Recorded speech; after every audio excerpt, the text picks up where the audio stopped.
Hi, I'm Hannah from Sheet Leveler. In this quick Excel tip, I'll show you how to close all of your Excel workbooks at once. This is a real time saver, especially if you've got lots of files open at the same time. Let's get started. Step 1. Check how many workbooks are open. Here I am in Excel. If I hold down Control and tap the Tab key, you can see I actually have 6 or 7 different workbooks open. Now, normally, to close them, I'd have to click the little X in the corner for each one, 6 times, 7 times, or more. That can get tedious. Step 2. The shortcut to close them all. Here's the faster way. Hold down the Shift key on your keyboard.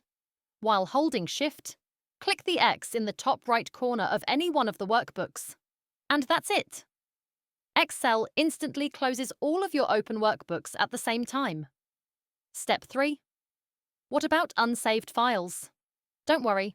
If any workbook has unsaved changes, Excel will prompt you. You'll get the option to save, not save, or cancel before it closes. For example, one of my spreadsheets here wasn't saved.